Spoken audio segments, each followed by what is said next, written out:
hello everybody. Hello and welcome to Heart of a Hobbit today here on the Lotro Twitch channel. So I am your host, Little Redhead, and I'll be taking you around a pair of festivals today. So Lotro decided that it was time for the Midsummer Festival, which was already on the calendar. And then also they threw in a Yule Festival rerun at the same time. So we're doing some double duty today on Heart of a Hobbit. So I have gone ahead and brought in my elf Narna. Do you know, I can't remember if she's an elf or a high elf or what is she? Let's see, how do you dance? That's always the thing, right? So dance, elf 3, I think. Nope, that's not the right. Wait, what? Oh, maybe it's just dance 3. Hang on a second. Okay, yes, she's a high elf. That's how you can tell, because she dances like a high elf. That's the only thing I can remember. All right, so I see some folks in the chat. Hey, everybody. Let's see, Liz Arden is here. Hello. Aaron Thorne, cool, welcome. And we have Lost Shire. Yes, basically one festival was enough, so I have 2. Yes, exactly. So, all right. So let's get off of the dance floor and on to doing some festival stuff.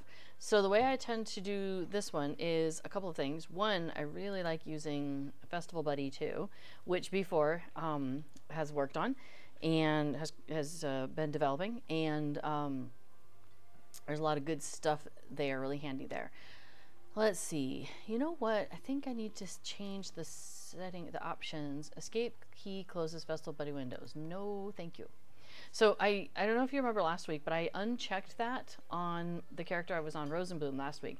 So you can see by this that it is character specific. So I had to uncheck it for Narna here because it was checked for her. All right, so we'll start. Well, I'm going to start here with Phalith because she's the one who's got the daily wrapper. So we start by grabbing the daily wrapper from her. Now, what I like to do, I know the Festival Buddy says take that and then go up to the top and get the quests, but I'm right here. And so I like to go ahead and just do the City Stables quest. So I know somebody was saying they get kind of lost in here. So let me get Festival Buddy out the way so you can see.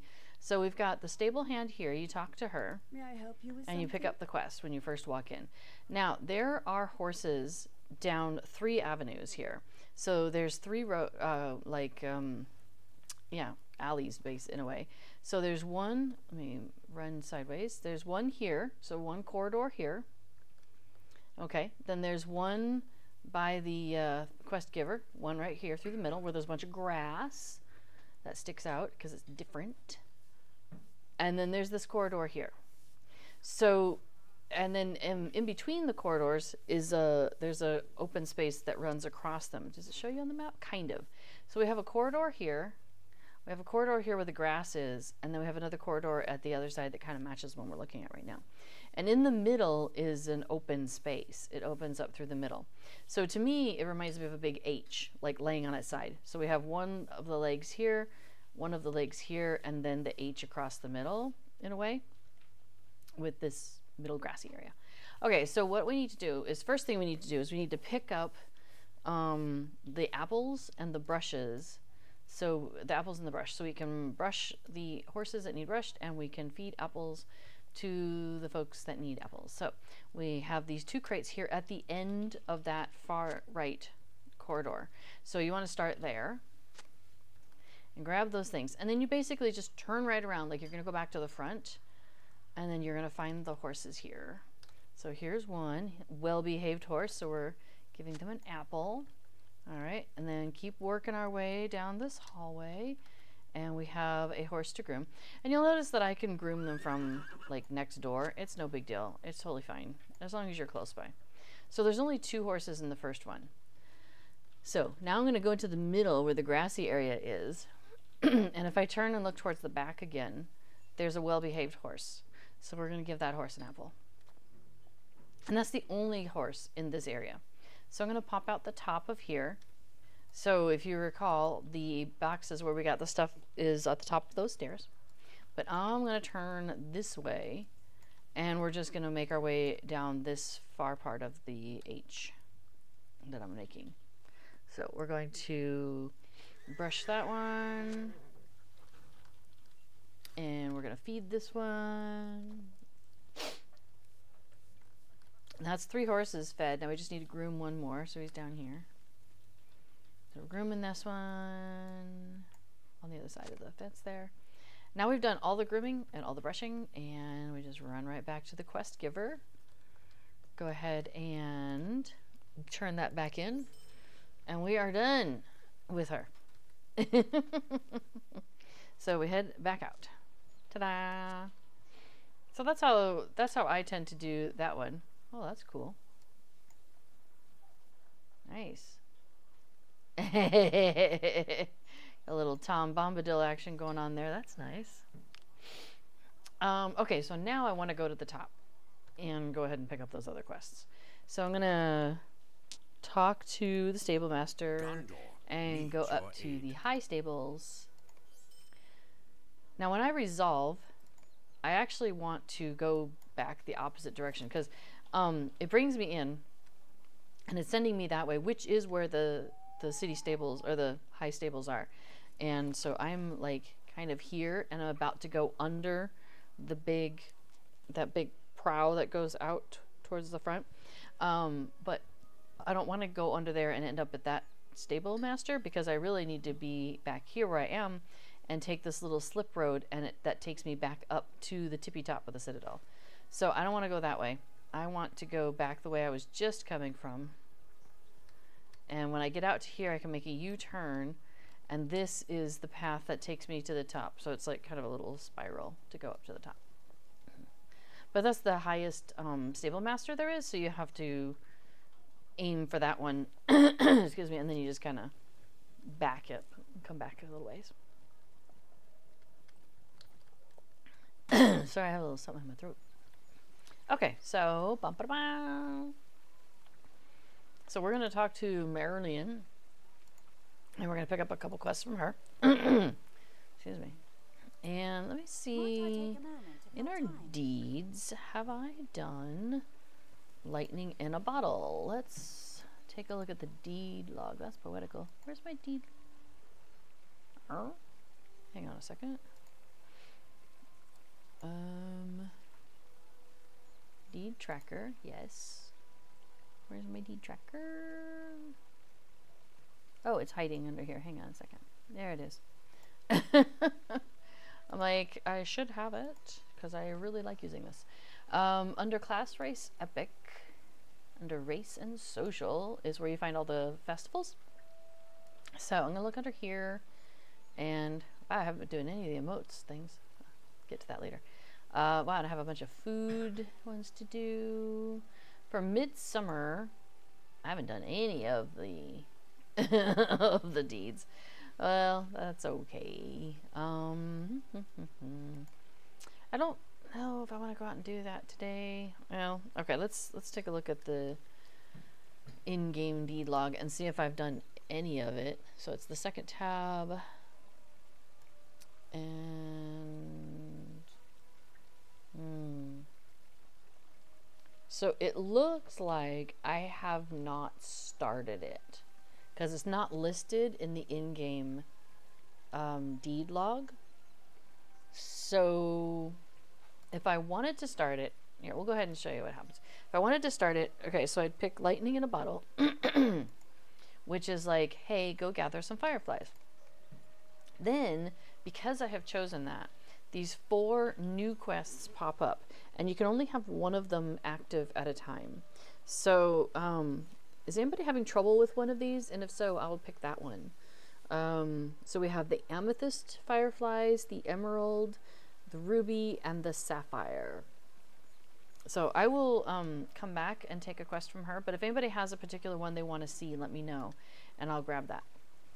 In the meantime, let's go over here to Othnoron and pick up his quest. And we'll go over to the florist And she has a couple of quests, so we'll snag those. Oh. And while we're here, I'll go ahead and do, let's see, we'll go ahead and go into the feast. Oh. I cannot go into the feast. I have to have completed the quest, Book 1, Chapter 7, A Wedding at Midsummer. We won't go and do that then today. No worries. Okay. So the Firefly one, we've still got some time. I can leave that for now because the Fireflies only come out at night. And it is now currently noon in the game, and in 5 minutes it'll be afternoon, so we've got quite a ways before we can do any of those. So we can always come back and pick that up.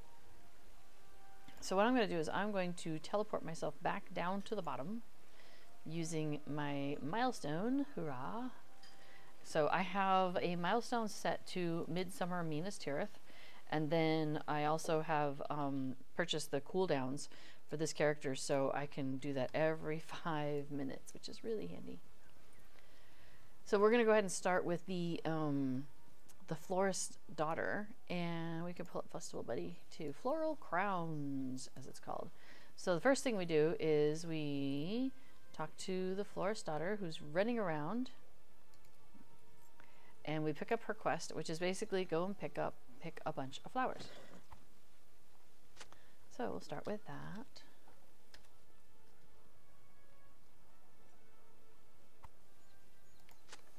Hope everybody's doing all right. It's been wacky weather here. It got really warm for about, I don't know, a week, like a month and a half ago. It seems like a while now. And so we're like, oh, okay, you know, we're done with the cooler weather. We've moved into, you know, summertime weather. No worries. Put the winter coat away, all of that.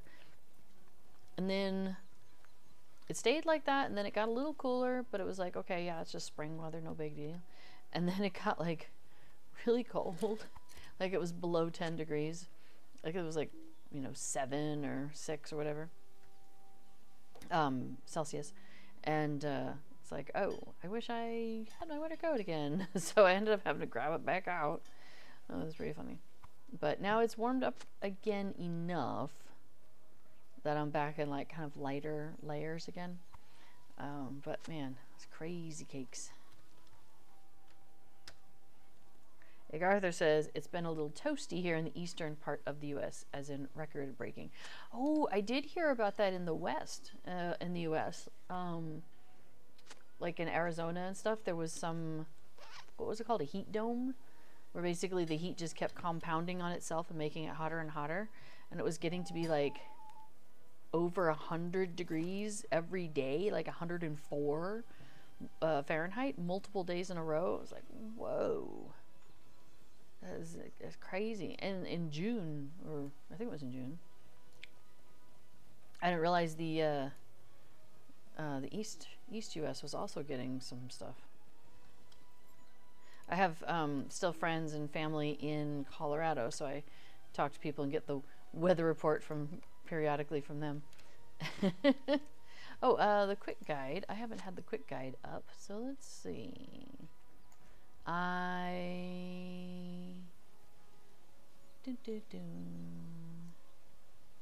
I needed to reset it because I started over. So now I'll need to manually check off a few things. So picked up Celebration of Midsummer. We got something floral. We got to the last drop probably. And wedding supplies, what ails you, tasty morsels, arranging arrangements, floral crowns. Yeah, we got all those. We did aiding the stable masters. Actually, we can just skip down to turning it in, because then it'll go ahead and automatically check off all the intermediate steps for that. That's handy. Floral crowns. We did the stuff for floral crowns. Okay, so now we're ready to go up to the soldiers tier.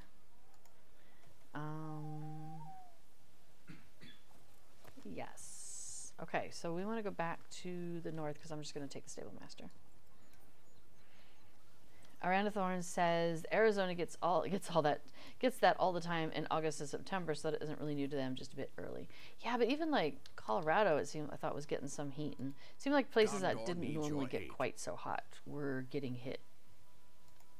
But yeah, the idea of going to like Vegas in the summer, like, ugh, sounds terrible.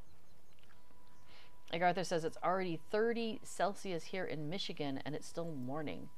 Whoa. I didn't realize it was like that. Oh, before he's not paying attention, maybe. Oh, okay. So I had done artistic direction. I had picked it all up, done all the intermediate pieces, but I hadn't turned it in last time. So now we're gonna go do the splintered shit. We're gonna go do toss a coin. So we'll go ahead and do that. Oh, and because the Yule Festival is on right now, so the Hobbit gifts have the potential to give Yule presents. So like this one is Virtue Experience and Minor Potion of Power. And then I have a gold present I hadn't opened. 600 Virtue XP and 3 combat speed boosts. Okay, run speed boosts. That's fine. The combat doesn't get accelerated, just you're running during combat. 32 Celsius in Ohio at the moment, just before noon. Oh my gosh. That's crazy cakes. Yeah. I grew up in Colorado, but I have family in Iowa and Ohio, and so I've spent some time living in both of those places also. Do something for me. And then I also had family in Michigan, so I have spent some time in Michigan also. Both sides of Michigan now, actually. Oh, I missed. Anyway, so growing up in Colorado, like we never had air conditioning. Like nobody had air conditioning. It was mountainous, and I lived mainly in Colorado Springs, but later on I lived in Denver. Oops, I want to click on this person up here. There we go. Anyway, so I remember growing up in Colorado Springs that we were always cooler than Denver because it's a higher altitude by like 1,000 feet. And it was less dense, so it just didn't have that same thing that you get with like when cities and they just have so much concrete and asphalt and all of that, and they basically turn into like just get that heat that builds, and then you don't have like the trees and the other things in the shade to bring the temperatures back down. So our temperatures were usually like, I don't know, I would say 10 degrees Fahrenheit lower than Denver.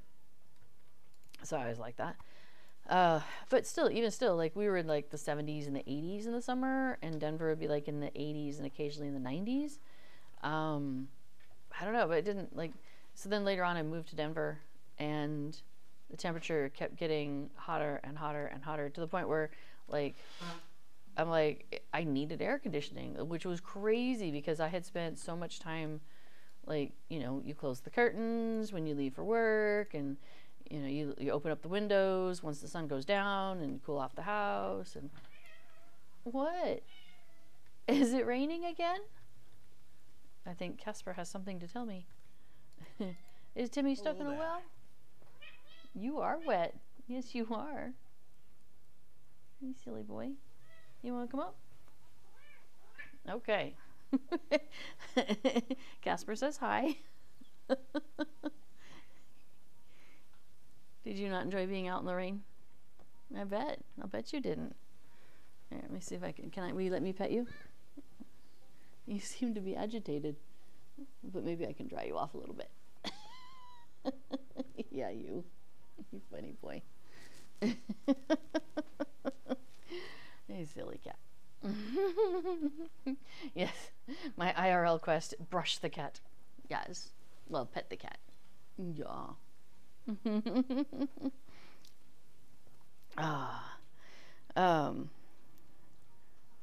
So yeah, Arathorn says it's unseasonably hot. I agree with that, because when I lived in Ohio, it was never like 32 like in June.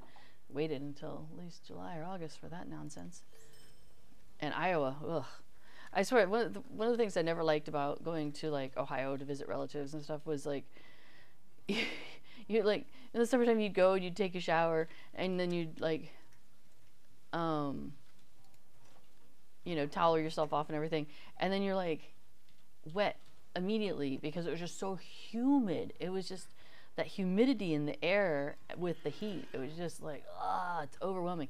I remember one year, this is after I moved there, and I was an adult, and I was working like at Meijer, and maybe it was a little bit after that, but anyway, so I walked out of, you know, a place with air conditioning, and walked out into the outdoors, and it was like, it's just so oppressive.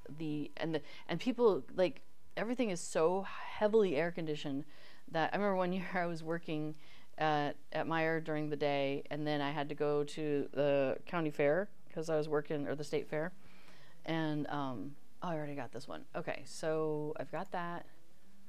I've got that. So I need to go to a different location. Hang on. Let's go back to the bottom. Yeah, Arathorn, you step out and dry off and you're wet all over again, but Iowa's often humid like that too, right? Iowa, I remember, feel like I spent more time in Iowa like in the winters, because I just remember tons and tons of snow. Like the snow would just pile, and it'd just be there until like springtime. It was kind of crazy cakes. But anyway, so yeah, I was working in the grocery section, in the back room of the grocery section of Meijer, and then I would, so I was wearing like a turtleneck, and oops, I think I went to the wrong tier. And long sleeves, you know, that whole thing, because the place was so heavily air conditioned and it was so cold, so I had all that on, and then I would like walk out into the heat, and like and I was so cold though still, so I would like thaw out on my way to the state fair, and I would change clothes in my car on the way. So by the time I got there, I was in shorts and t-shirt. And then I would go to my job at the state fair. Man, that was crazy. So yeah, the dramatic temperature change from indoors to outdoors. I was always sick. Like it was too much to put on my little body. So I remember walking out one time and I felt like I couldn't breathe because the humidity and the heat was just so thick. And I'm like, I just can't live here anymore. I gotta go. So that's when I moved back to Colorado. With their lack of oxygen, but it was at least a more comfortable way to live for me. Arathorn says, which, Meijer or Meijer? Meijer with the IJ, the grocery store. Yeah. Yeah, sure, we'll go ahead and pick this up. We'll go ahead and do this one. Because I've completely gone to the wrong place, but that's cool. Let's see. So we're going to scroll down here because, there we go. I can check off on the quick guide when I find each of the musicians. So that can help me, like, not keep trying to chase down the same person over and over again. Oh, how funny. You had a dear friend, you're on Voice, and had a bit of a debate related to Meijer. She was talking about Meijer with the IJ, and you were talking about the Meijer with the EY. That's funny. Well, and it's even funnier now because I live in the Netherlands, and so the IJ style of things for I is very common here. And so, yeah, it's I'm very used to seeing that, and it's really easy. It was an easy transition for me, like figuring out the IJ means I, has the I sound because of, you know, the grocery store in the U.S. So it's not just groceries. For anybody who's not familiar with it, it's the Meijer chain is like a kind of Midwestern, like Ohio, Michigan, that kind of area, and I think there might be some in Illinois, maybe, or Indiana. Anyway, it's huge. It's like what the super Kmarts and super Targets and all that are based on. because it was each department at the Meijer has its own like manager. It's run like a separate store practically, each one of them. See, that was Holla. And what's his nut down there? No. Yeah, so you had like all these separate fiefdoms within the store, which was also kind of wacky. So you might want to be like, I would prefer to work in this other department. You'd be like, you would have to go and talk to them because you couldn't just like transfer necessarily. It was a whole thing.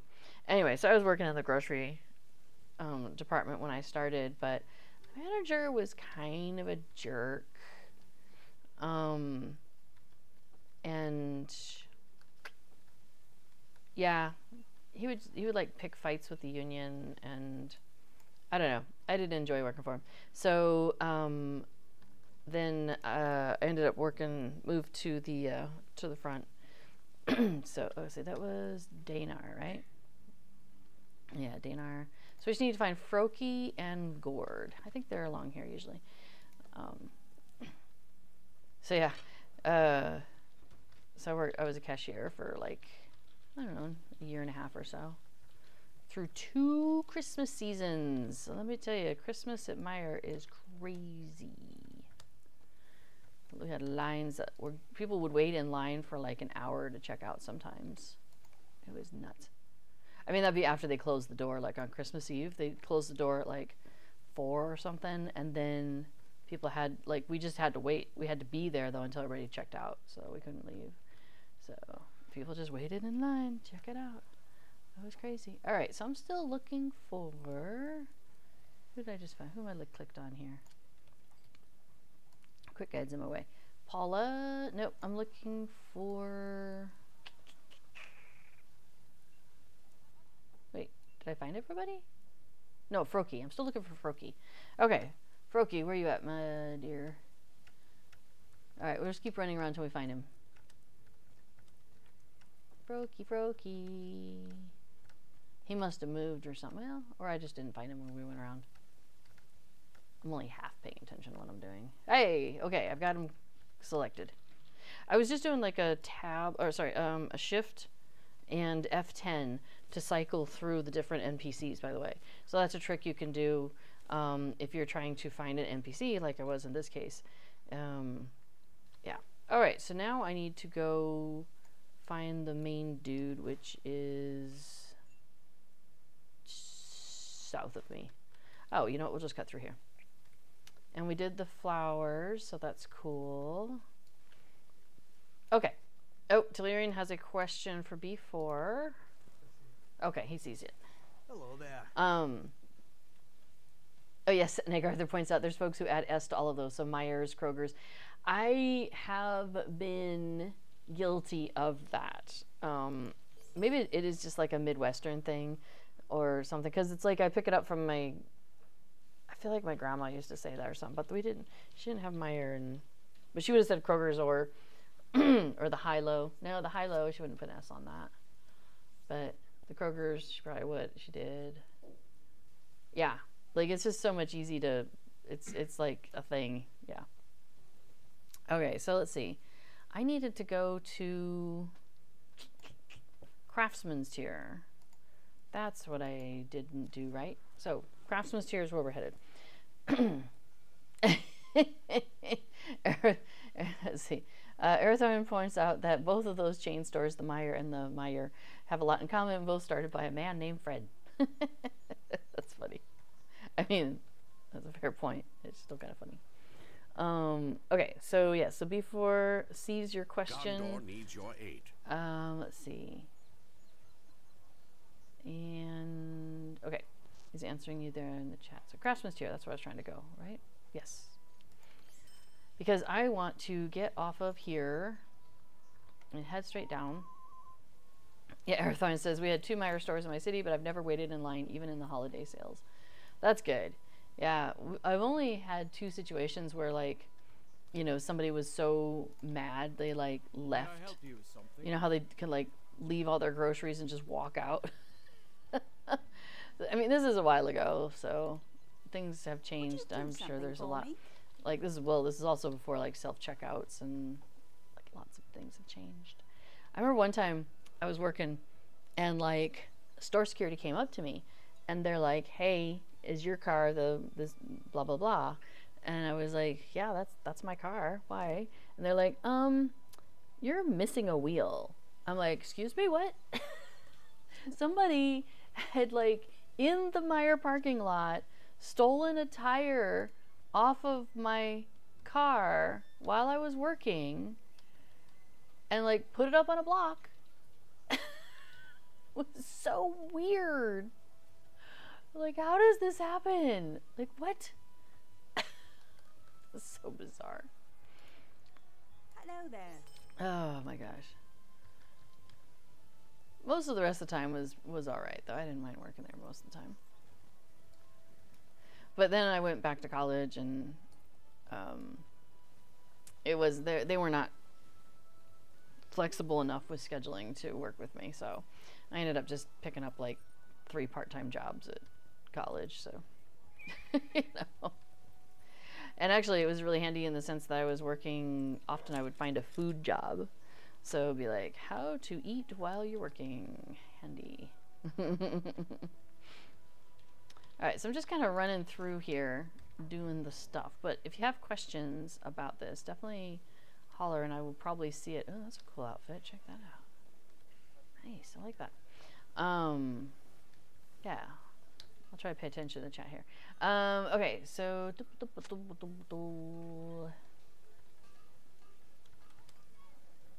Yeah, for Egg Arthur says for Whole Foods or Aldi's, it's correct to put an S on, but not Meijer or Kroger. Sheesh.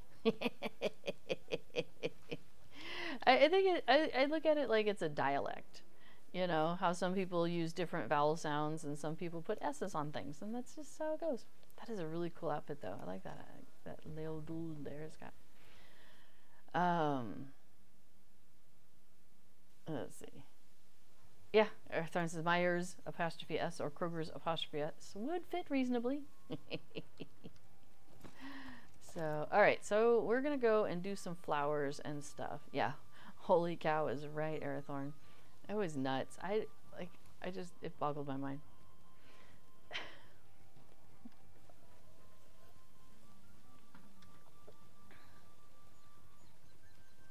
Yeah, I did fall one time working there, and I know, like, in the back of my head there's all this data of the things that I have had in my life, things that I've experienced, jobs I've done, you know, things that have happened, whatever, but I don't tell stories about them on a regular basis, so they don't stay in the forefront of my mind, and I don't necessarily keep track of any of that. And so it's like, I know I have fallen multiple times and hit my head. But I don't keep track of like where and when that happened most of the time. I just know it's a thing, it's a data point, and I just move on. But I've kind of forgotten some of it, like hit my head or hit my back or both. And Meijer's, see, I just did it, was one of them. Because when we were moving transatlantically, I was going through like a bunch of old papers and stuff and being like, okay, what do I need to keep and what can I just toss? And I tried to toss as much as I could. And I ran across some of the old workers' compensation stuff from that. So yeah.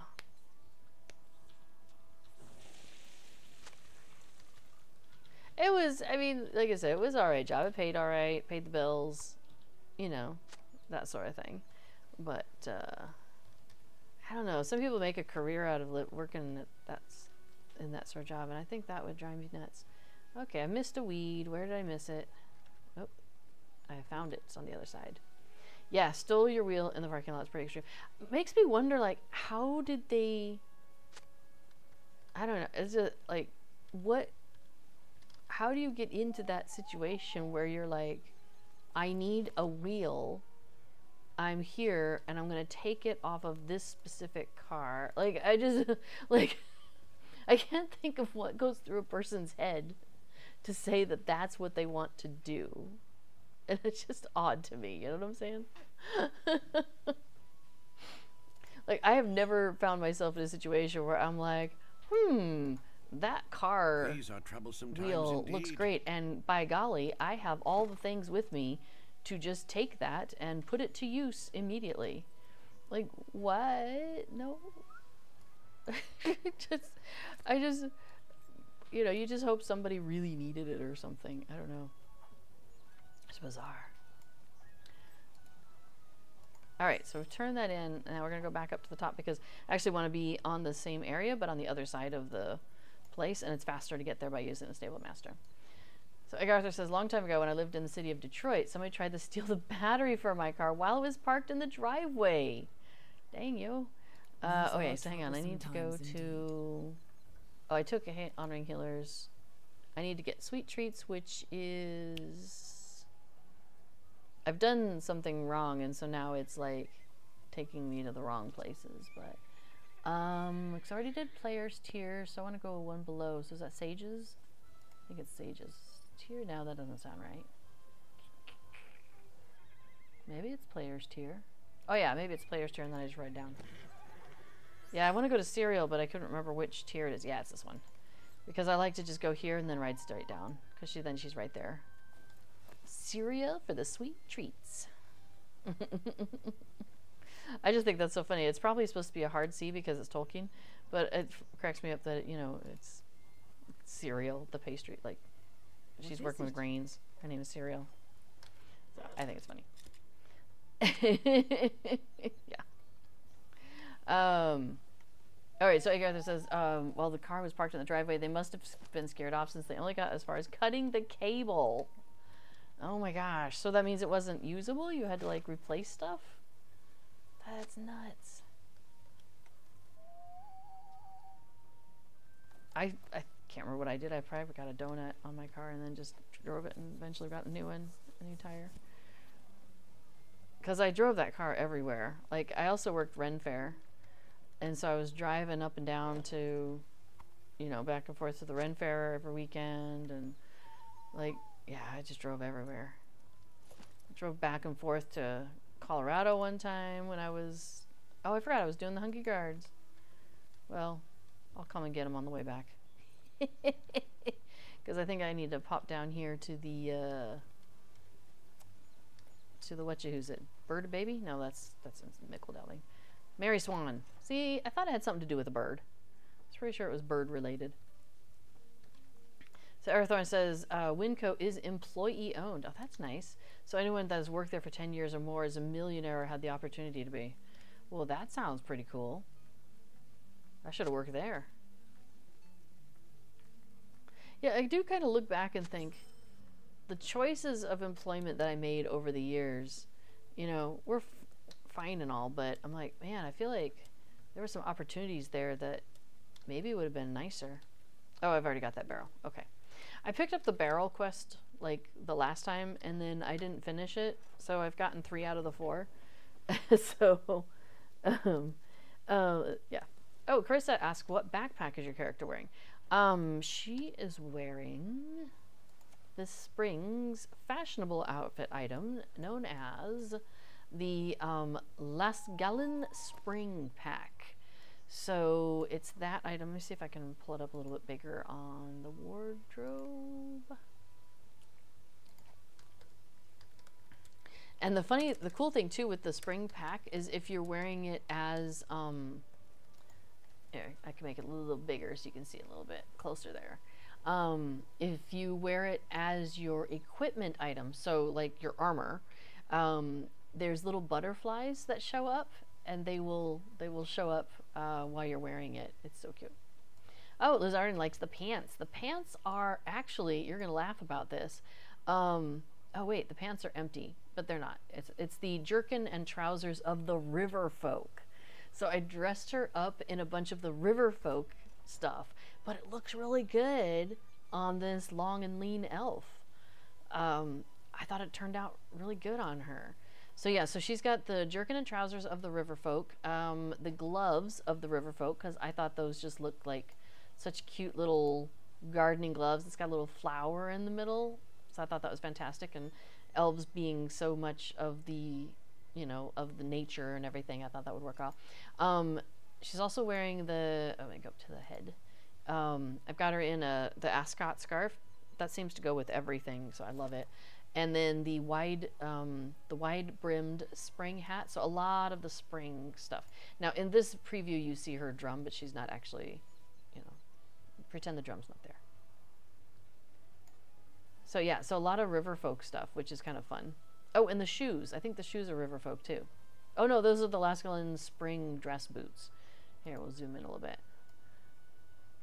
So those are out of the same collection, if you like, as the back item, the spring pack. So yeah, the summer deco drum clips with most everything. I know, right? And it's not even the summer drum, it's the regular drum. But there is something weird going on with the musical instruments, because like if you equip, like I see that when I'm like when I play an instrument, like at a, you know, at an event or something in the game, and then I'm just standing around afterwards, it's like the instrument is still there, but it's like it's glued to my back in some fashion. So like maybe upside down and just sticking there, or it sticks out in some funky way. I don't know. There's something going on with musical instruments though. So I just end up switching back to like my normal, whatever it is, weaponry, and then it disappears. But in the preview, it's still showing that weird clipping. It's really odd. All right, so there's our 4 hungry guards. Ta-da! Do you know what's so funny? I just realized I turned the music down so much from me, I can't hear it. So I've got like the Planet Crafter music playing in my head, which is not what game we're playing. I've been like really enjoying playing the Planet Crafter lately. I am a big fan of both fantasy and sci-fi, and so I kind of flop back and forth between, you know, I like them both. So Lotro really gives me a lot of that fantasy, you know, vibe for me, and I love the immersive quality of it. Oh right, we already did this tier. Did we get the barrel of ale in the Merry Swan? Yes, got that before. We did the tasty morsels. So now we want to go upstairs to the high stables. Says my thing. Okay, fine. We'll do that. It's fine. We'll go to the high stables. But I think we can go ahead and dismount here. What about Sage's tier? Did I just skip the Sage's tier?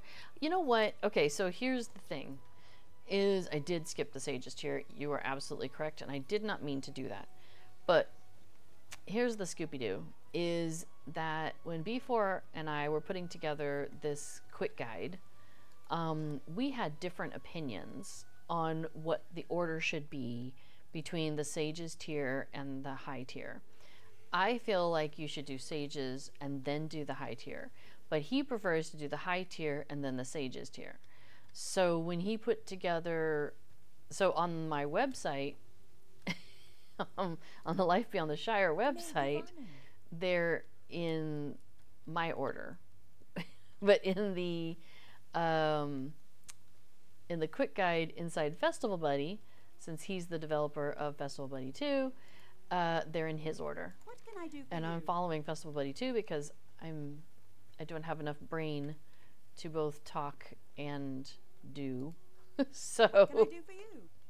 I am following his notes, which put me in the other order. It's fine. It's not that big of a deal, but it's still like, I think my order is better, but I can do this. It's fine. Honestly, what actually usually happens is I get to my 10 What can I do quests for you? before I get here, and so I don't even have to do this tier. So I just don't. I usually skip it. Was there one more healer down here? No. Okay, that was the... Oh, no, yeah, there he is. This is the guy who normally just kind of falls out of the sky as you're walking around. And then I've got one more, and I think he's in the middle.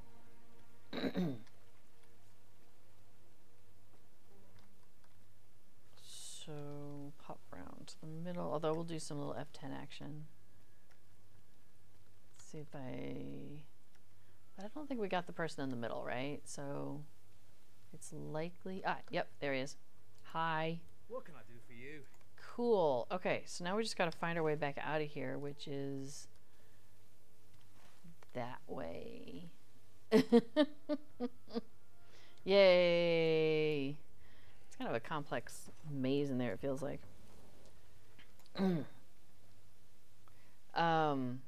Airthorn says I have my order on wrong squared. 7 extra token sets per day adds up when you're chasing tokens. Yeah, I mean, it's true. If you're chasing tokens, absolutely. Let's see.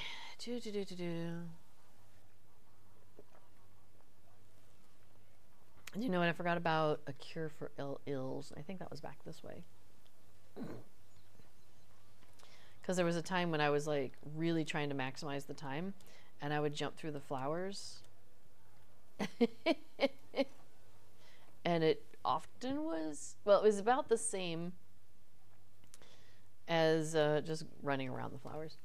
If you hit it right, it's faster. But if you hit it wrong, it's longer. And if you hit it okay, it's the same. So, you know, it's like what's your risk tolerance for the day, I guess, is really what it comes down to. So anyway, we're picking up bottles and stuff here.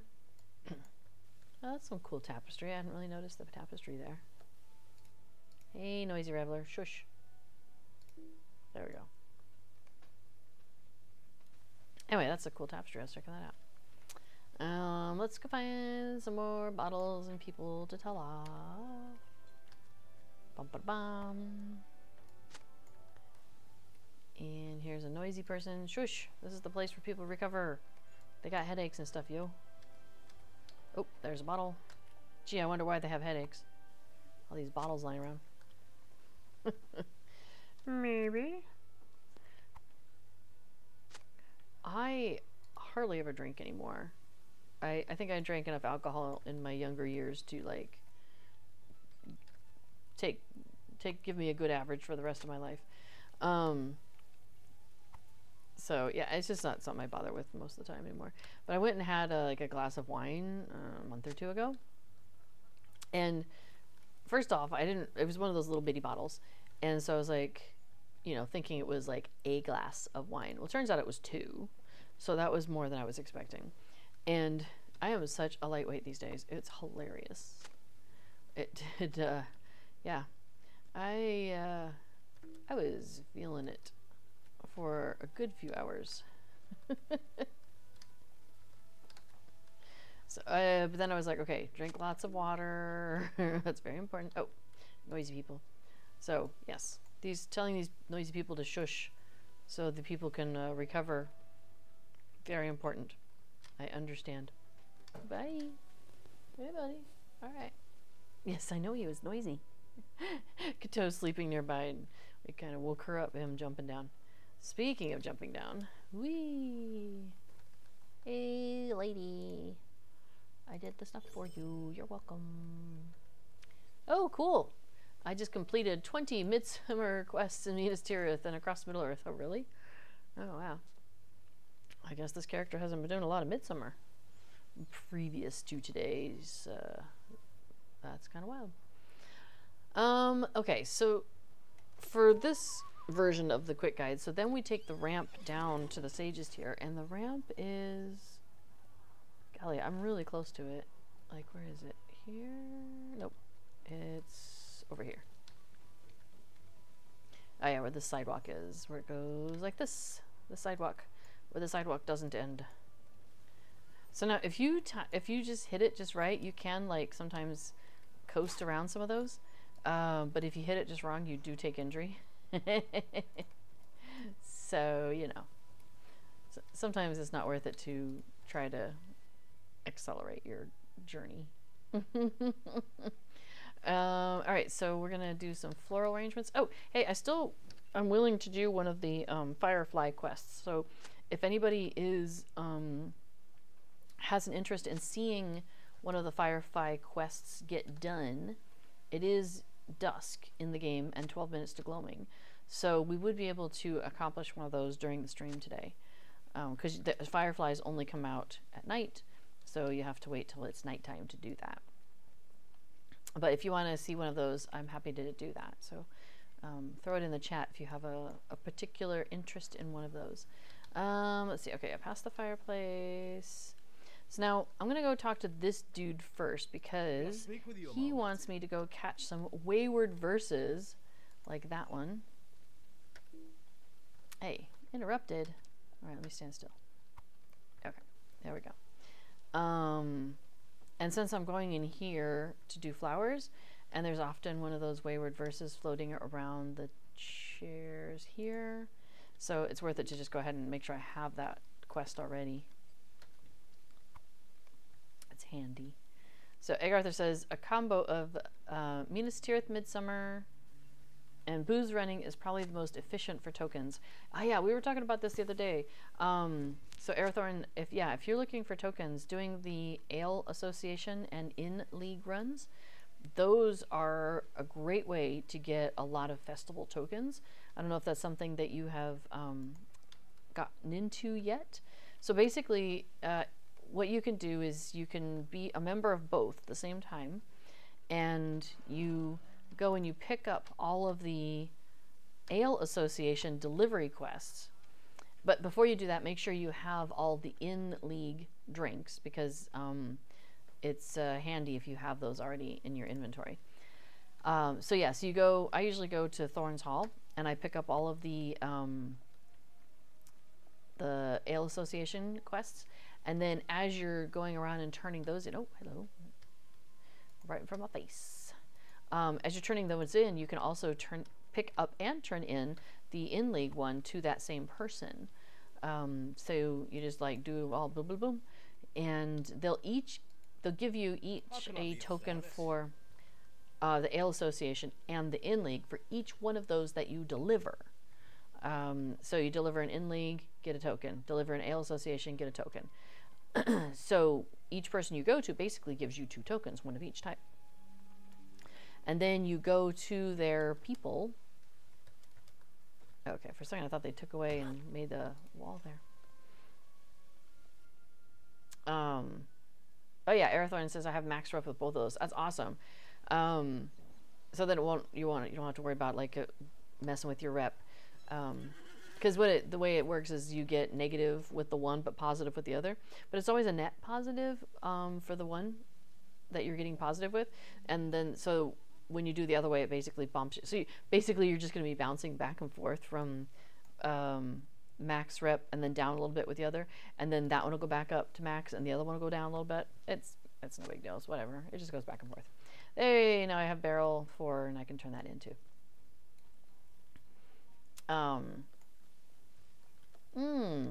That's a fair point. Egg Arthur points out that you haven't sussed out Midsummer plus Yule plus the in-league and Ale Association since it's such a rare concurrence. Yeah. Yeah, it is kind of wacky. All right, so let's see. I'm ready to turn in everything. Let's just double check. Oh, lightning in a bottle. We haven't chosen one, so yeah, everything else is ready to turn in. So actually, I could like teleport down. Sorry, milestone down and take the horse up, the stable up, but it's fine. We're so close. Egg Arthur points out you do need a certain amount of rep to barter for the boxes. That's a fair point. I forgot about that. But you can get that in the course of a single festival. Really? You can get enough to get rep within a single festival? Well, I suppose, yeah, if you do the introduction quests and then you do the daily, like there's the Ale Association one in around Bree, and then you could do the initiation quest over and over again with the hobbits in the Shire. Do that every day. You can get pretty far. Yeah, Aaron Thorne, yeah, give or take, it shifts when you feed the other team.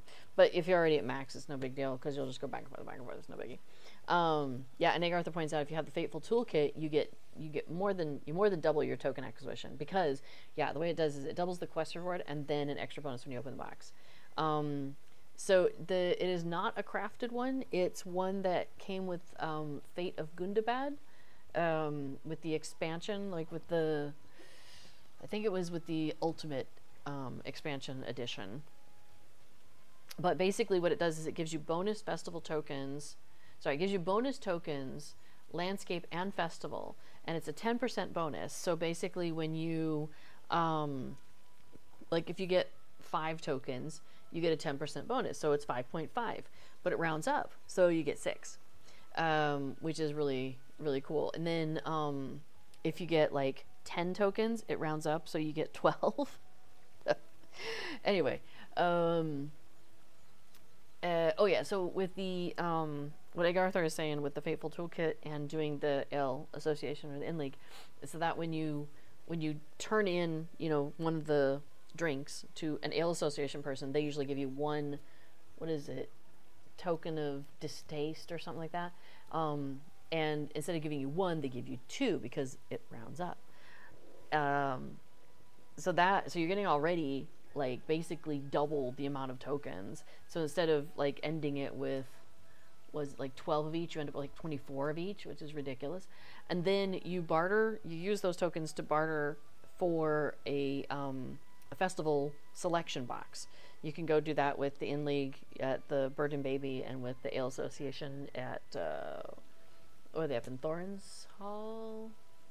Yeah, in the inn downstairs. And then when you open that box and you choose the one that you want, you get the bonus as well. So like if you are getting 6 tokens, like I think the anniversary one or something gives you 6, then instead of getting just 6, you get a bonus, so you get 7. So you get bonus both ways, and it's fantastic. All right, so we're gonna go ahead and turn these in. What do you need? So I'm not hearing any requests to do the firefly thing, so I might actually skip it if nobody's needing to see that. Oh, you only got the base Gundabad expansion. Yeah, fair enough.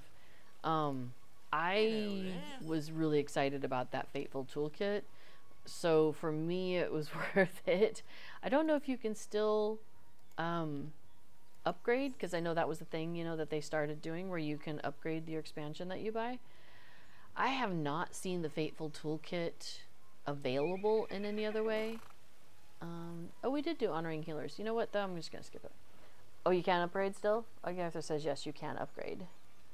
So if that was something that was important to you, check the website, lotro.com, and see how much it would cost to do that upgrade and what all you would get. Now, I will warn you that you only get 1 Fateful Toolkit, so and it goes onto the character, well, it goes onto the server where you log in next.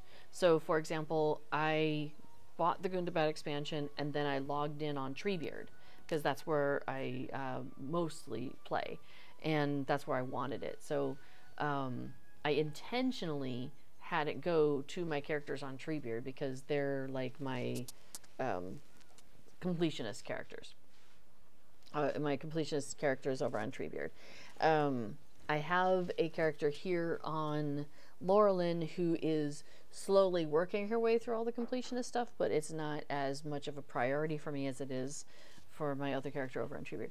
So that Fateful Toolkit exists only on Treebeard, and sometimes I'll pass it around. Like when I was, because it was the first time doing a lot of the festivals on that server. So like the first time we played Yule, the first time we did, you know, the Midsummer Festival, like we were starting from 0 because, you know, being a new server, all those characters hadn't done it before. So I would go through the festival with all of my characters, and I would just give each of them the Fateful Toolkit as they, you know, as I was logging in with them. So they got the bonus tokens. So I really wrecked the tokens really fast. It was pretty funny. Anyway, so yeah, so I don't have it on Laurelin is where I was going. You only get 1 Fateful Toolkit. And there was something else that came with it, like some bonus virtue or maybe a Valar token or some other stuff. So the goodie, there's a packet of goodies that is like a one shot, and only the character that you log in with next gets all those goodies. Well, it goes to that character, but most of it's bound to accounts, so it's bound to that server basically. Okay, so I did my 10 with her, and I'm actually good to go. So I'm gonna go ahead and, where do we want to go? I want to go do the Yule Festival. So I think I'll go to my premium house and then ride over to the far-ranging stable master. Is that what I want to do? That's what I am doing.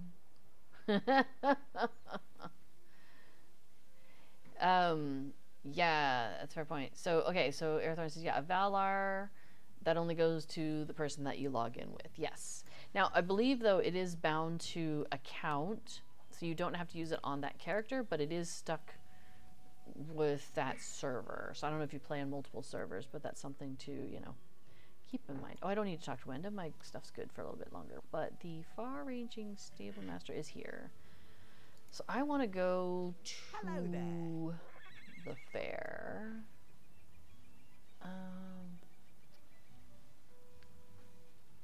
None of these. You know, I forgot that that doesn't take me to the fair. I really just want to get to, like, one of the opening areas.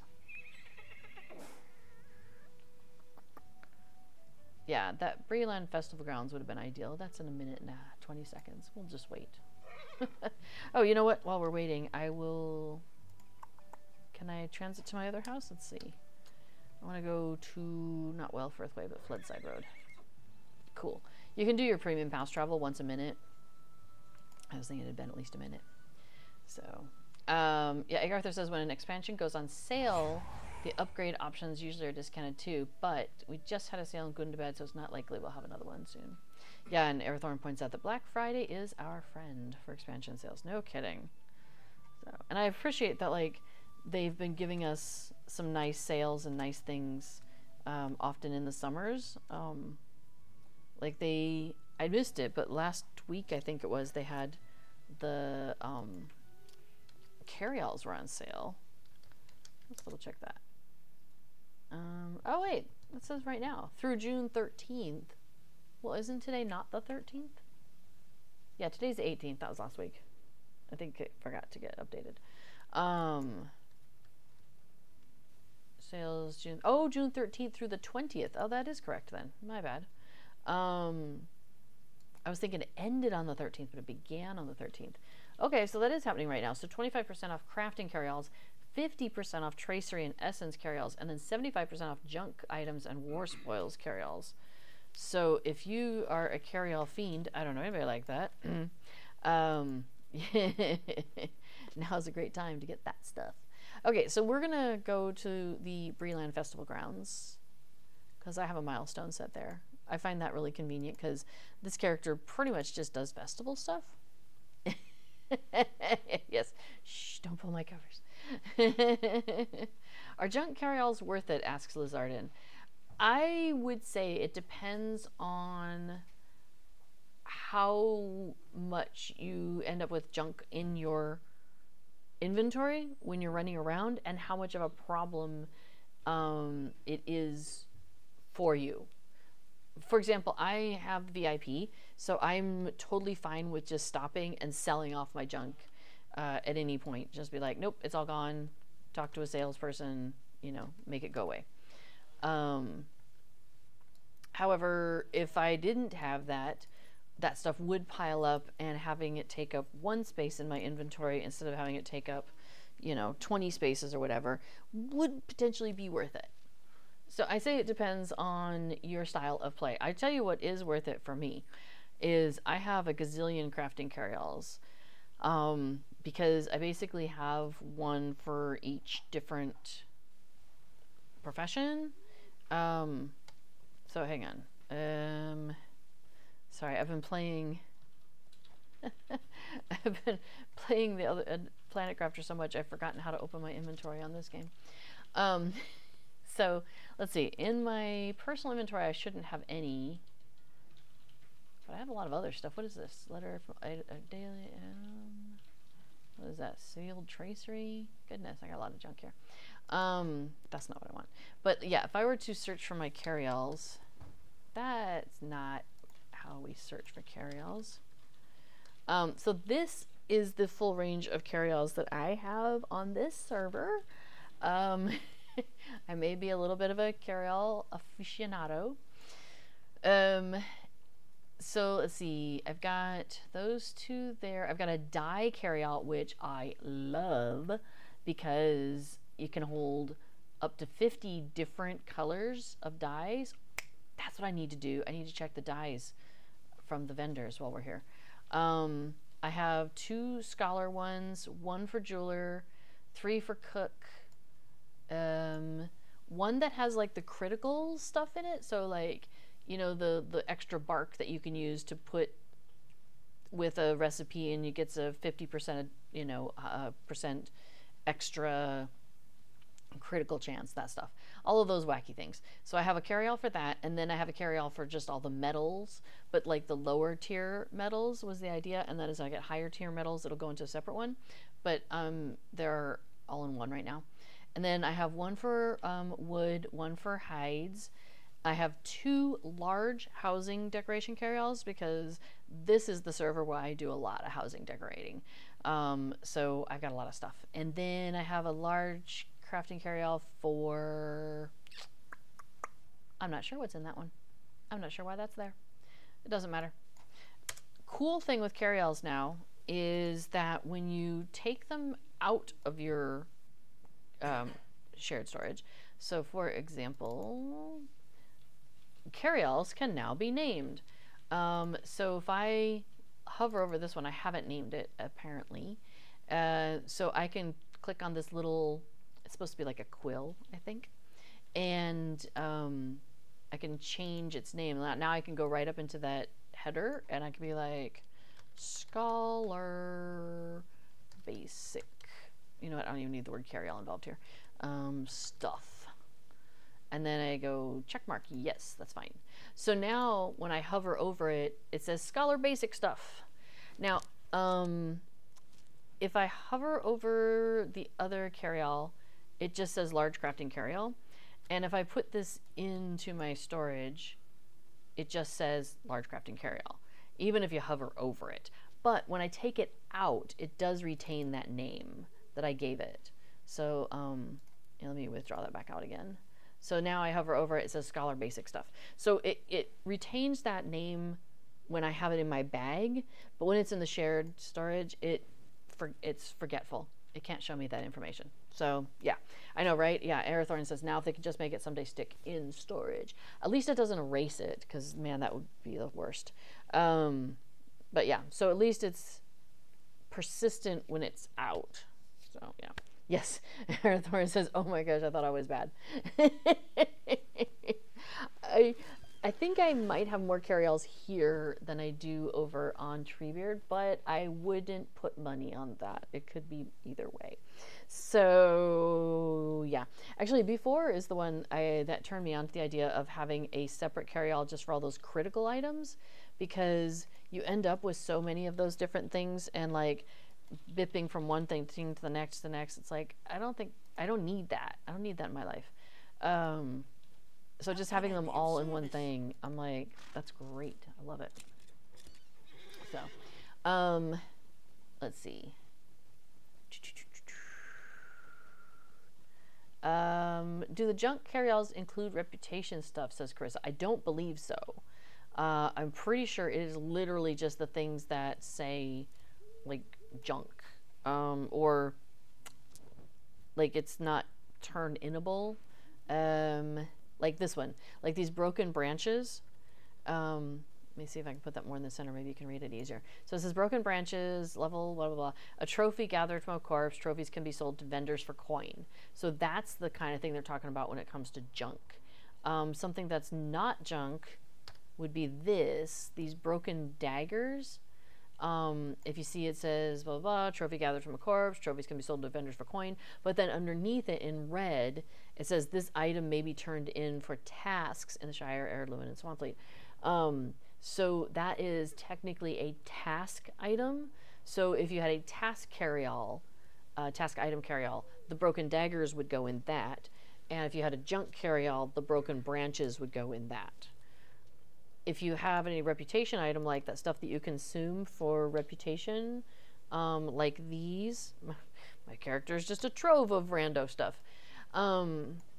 21 well-kept mathams. They're very well kept in the bottom of my bag. That is a reputation item, and here it says a reputation item. So that would go into a reputation item carry-all if there is such a thing. I'm not even sure.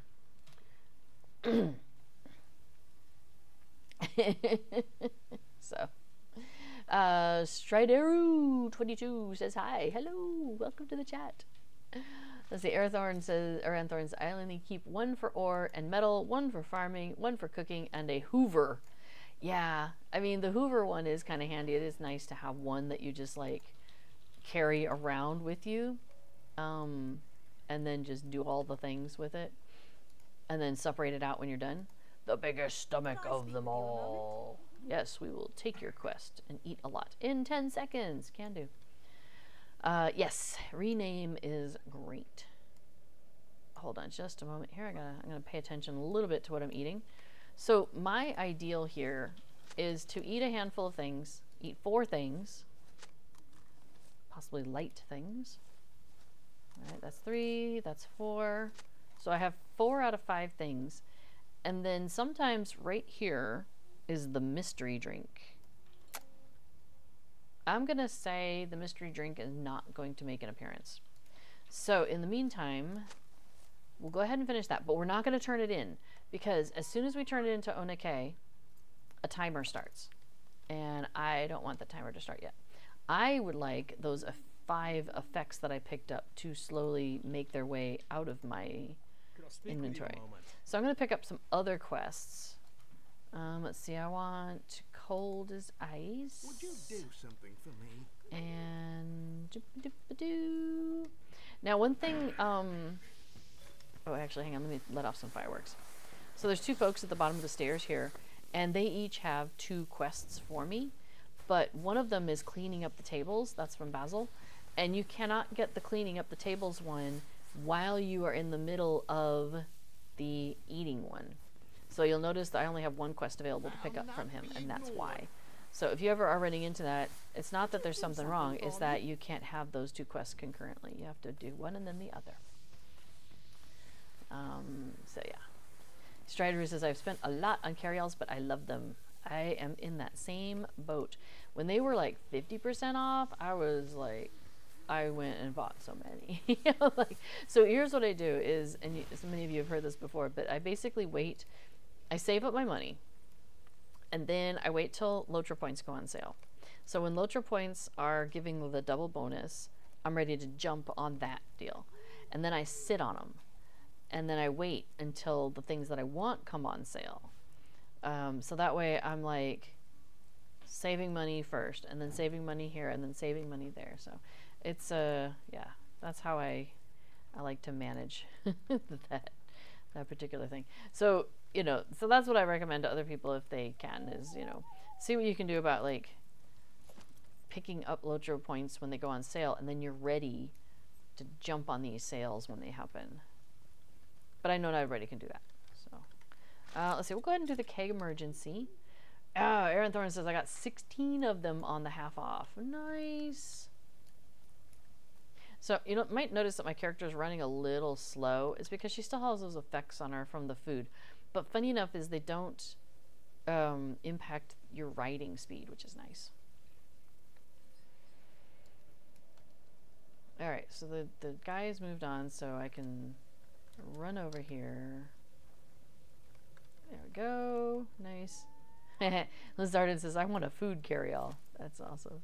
You know what? If you bring that up to Cord or put it on the forums, they sometimes will do requests. Like the dye carry-all. Which one?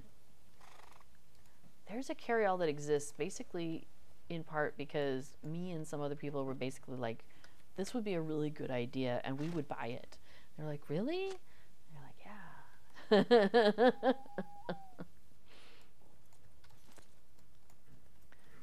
So the power of like letting people know that you have an interest in something they might be selling can be very powerful. So yeah, if that's something you really want to see, I would say put it on the forums or tell Cord during one of his Friday streams. So, oh, you're watching closely to see how it worked during the food eating. Nice. Now the things are starting to drop off. So you know what? We've got a couple seconds still though. So I'm gonna go and do this snowman real quick. I chose the easiest snowman, the one that just takes 2 parts, because I've probably, oh maybe not with this character. I've probably already done all of the, where is he? Hey, Virgil. Hello there. Hello there. All right, cool. Yes, Liz Harden. Well, your horse didn't eat those pies. That's a fair point. Oh, Strider has been playing since beta, so you bought a lifetime. That is so nice. Very jealous. Okay, so now the effects have worn off. So kind of what I do, just since you're interested in my process, I check to see if there's anybody else during doing the food challenge right now. So I'm like kind of poking my nose over there, nobody's eating food. Checking over here, nobody's eating food. So I've got the run of the tables. I'm already mounted up. So I finish, now my time starts. I gotta run down and yeah, there we go. As soon as you get to the guy, it should trigger. Eggs are not the best. Berries are the best. Mushrooms are second best. Oh, there's a mystery drink. All right, so we're gonna go to 4 things. So that's number 4, and then we'll do the mystery drink. The mystery drink is either gonna be really bad for me, or it's gonna clear all of my bad things, which it did. So I'm back on my mount. I talked to the guy. I finished now. Timer starts to get me to the next one. See, his ring goes away. I'm here. So again, berries are the best, so you want to start with the berries if you can. Mushrooms are second best, so they're okay. It goes away. That's not ideal. It goes berries, mushrooms, eggs, pie, bread. Okay, so I got it all. Back on my, yes, it was a digestive medicine drink. Back on my mount, turn this in, and go. So I have 1 minute and 3 seconds at the moment. So, oh, you didn't see it, couldn't see it there. So when you dismount, the effect hits you, and so if you've got like a whole bunch of those effects on you when you dismount, you go like so slow, it's hilarious. It might happen at the next one, we'll see, because I'm starting to get some effects piling on. So I always mount up first, and then turn it in, unless I'm short on time. But I've got 38 seconds still at this table if I want it. I don't need it, but I'm gonna go. Because unfortunately the time resets anyway, so I can't take the time with me. Like I can't take my bonus time with me. All right, so mushrooms. Usually this last table is terrible. I think it it has like a higher percentage of spawning pies and breads than it does berries and mushrooms, but occasionally you'll get some berries. Oh, lucky, lucky. And let's do some eggs. They're not so bad. I'm doing okay, actually. This is number 5. Cool. And talk to Ian. Hello there. And we're done. Yay. DJ Patesblog says, it's wonderful. We're still doing this. Still lighting the beacons of Gondor. Indeed. So.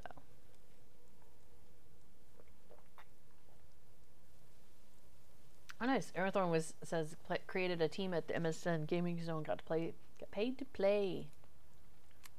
All right. So what other quests we have not done yet? Let's see.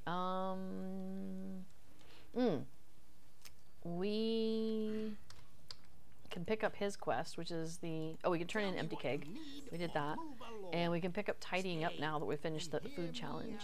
So now all this food is popped up on the tables for us to clean up. Could be even our own dishes. Which is not a problem.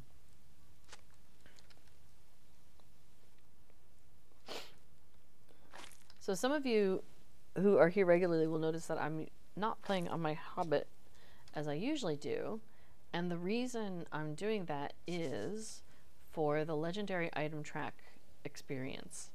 And we've talked about this a little bit. So when the legendary track first came out, we did some experimentation, and by we I mean really before.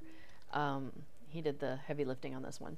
And so if you look at the legendary item reward track, as you're working your way across, you'll see wherever you are in that, there's a bar with, like, you know, the purple bar working its way across.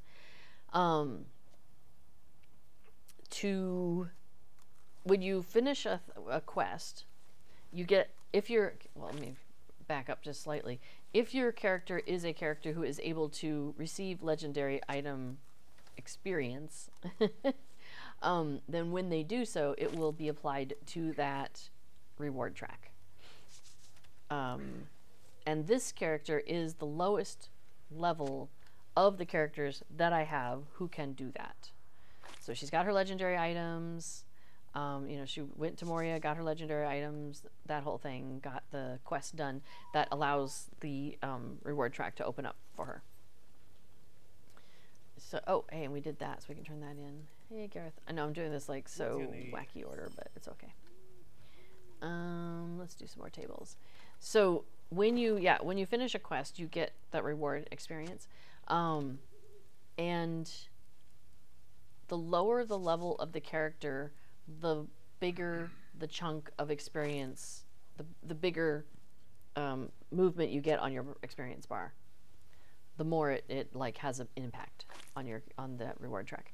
Even because the reward track is shared by all your characters on the server. So they're all contributing, which is nice. It just seems to be that the ones who are the lower levels contribute more than the ones that are higher level. So that's kind of neat. So that's why I'm playing with her, because she is the lowest that I have. She's level 57. And I actually did go ahead and get a Stone of the Tortoise. So she's turtled and is not going to be picking up any experience until I undo that, which I might not ever do. If this reward track stuff remains as it is, I might just keep her at 57. Alright, so that's everything I needed for that. But you know what? We have some wintry weather to disperse, and we need to collect some firewood. We have stuff to do. So we're going to leave town and go take care of some stuff. I probably won't do the snowball field because you can't do it by yourself, and I don't see anybody there. That's okay. I often don't do it, so that's not a big deal. So Xanthropy says hello. Welcome to the chat. This area looks awesome. I love Frostbluff. This is the area where the Yule Festival takes place, and so it's basically, it's this whole zone is called Frostbluff, and then the town, which is actually underneath my head here, is called Winterhome. And I just think it's lovely. I think they did a really great job with this. Alright, so I need to go and get some firewood. So we're going to just run our way through here. They are like level 10s or 8s or something like that, and I am higher than that, so thankfully it doesn't take a lot to work my way through them. I have collected enough firewood. I'm good to go. I try not to do more than I need, because if there's other people who come through, you know, the trees take a few minutes to respawn, and, you know, I want to leave them for other people, so. Nobody does it. Nobody does what? I lost track of what we were talking about. Alright, so off to get some wintry weather. And I'm going to collect some berries. Oh, you know, we could do the festival instance. There's 2 instances for the Yule Festival, and we could do one of those. I don't want to do the other one, but we could do the lighthearted one. I don't want to try and do what you use it by myself.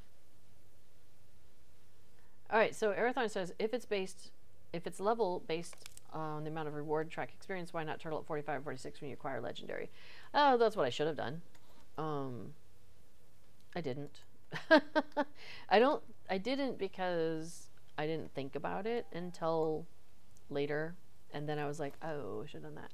Now you do have to go through there's a quest, I forget the name of it exactly, but once you have completed quest blargy blarg, then you can oh, maybe I've already done this quest. Hang on a second.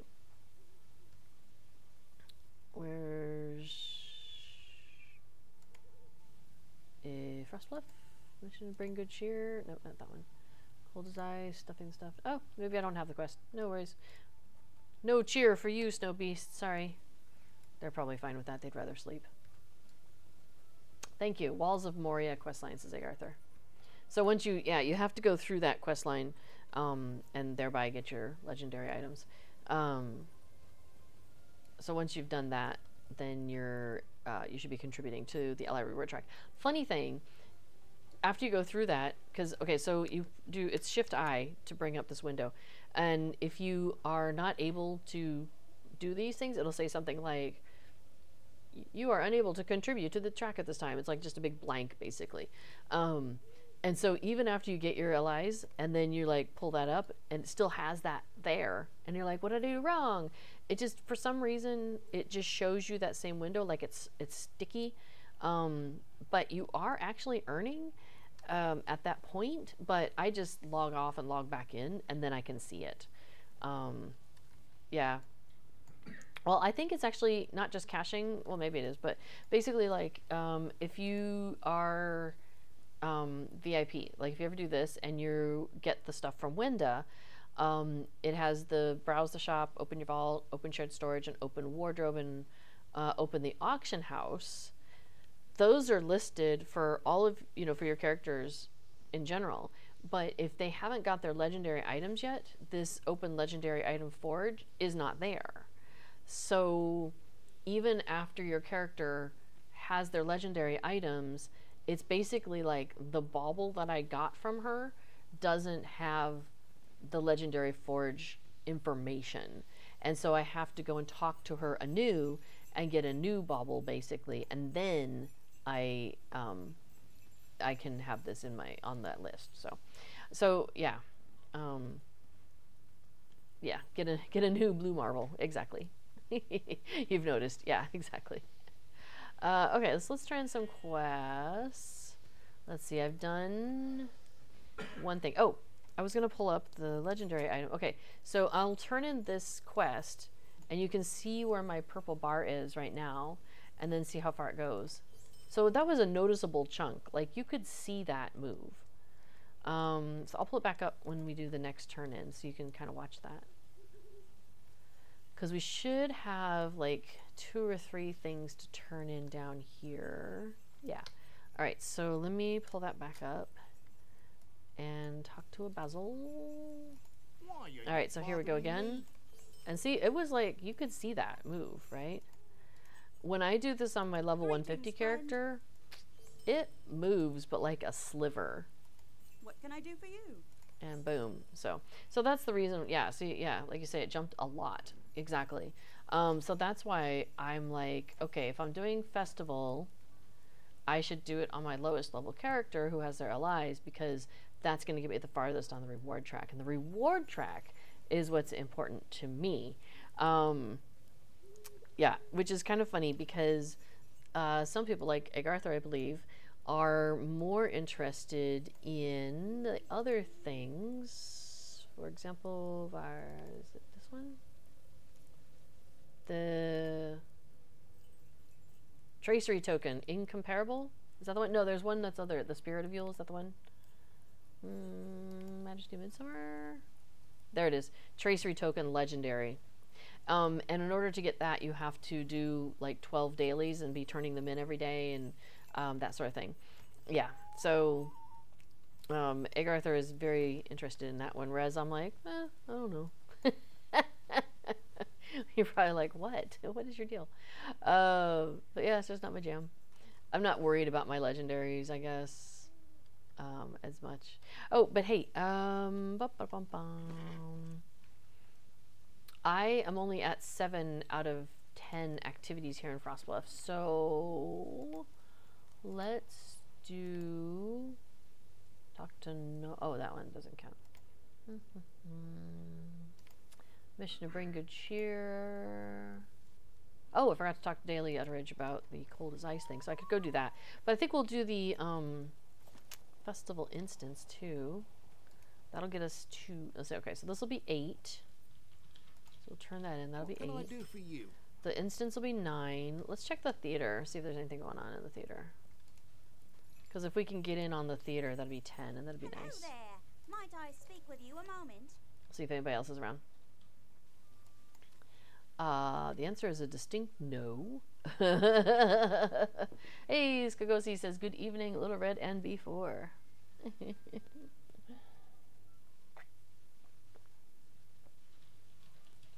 Oh, Lizardin said, I just finished that meta quest yesterday, got my token. Nice. Alright. Oh, it says we've invited 3 members of our audience to take the stage. Oh, maybe I got here just in time that they've already just slurped the people up. Oh, hurrah. Good timing on my part. Hey, but that's an interesting question. Do I have in my vault? I keep a tab called events. Bags of Frostbluff flower petals, yes, and pieces of Frostbluff rotten fruit. Cool, which that would indicate to me that I'm still working on those deeds. So cool. All right, so there's a handful of deeds that you can do in here. Yeah, I know, right? Loshire, I've got your fruit and flowers. just was looking for them as you were probably saying that. Actually, I'm gonna scooch things down and lose track of my fruit and flowers. So that's great. Here they are. Okay. So there's 3 deeds for each of these. Let me see if I've done any of them. Let's see if I can remember what they're called. Oh yeah, For the Love of Midsummer. No, that's not it. I mean, it is. That's part of it. There we go. Frostbluff flower petals. I'm currently working on tier 3 for that, and the Frostbluff rotten fruit. And I have done 20 out of 25 flower petals, and I'm gonna guess 20 out of 25 rotten fruit. So if somebody does something good on stage, you can throw the flower petals at them, and if they do something wrong, you can throw the rotten fruit at them. And after, I think, 5, that's tier 1, and then like 15 or something like that is tier 2, and then this 25 here would be the last of tier 3. So, excuse me. Now, they all are playing different parts, and so I want to grab their names as quickly as I can, which I have done. And then that'll make it easier for me to be able to throw stuff at them. Over their head and also underneath their name, it says who they're playing. Let's see, villain. So Artiana is the villain. We'll put them over here. And then Arundel of Linden is the protagonist, which means that one is the partygoers. So the partygoer, they talk to them kind of in the middle. The villain gets spoken to on that side, and the protagonist gets talked to on that side. So I tend to kind of take these little things that I've pinned and set them up in kind of that order. Because like right now, he's talking to the, you know, Gandalf, we've set our evil plans in motion. You know, what do you have planned? What evil plan do you have up your sleeve, Gandalf? And they have a flip up their sleeve. Do they have... They do not have the audience selected. And so I get to throw rotten fruit at them. Because it doesn't count for them, unfortunately. Okay, so let's see. Hobbits lined up and down the hill as far as 3 farthing stone. Bilbo stood at his gate with his nephew to greet each of them in turn. Oh, Bilbo, our party is going splendidly. I'm not sure anything could spoil such a wonderful day. Why, look, it's our cousins, the Proudfoots. Why don't you say hello, Uncle? All right, what are they going to do? They cowered, I think. Cool. That was a good one.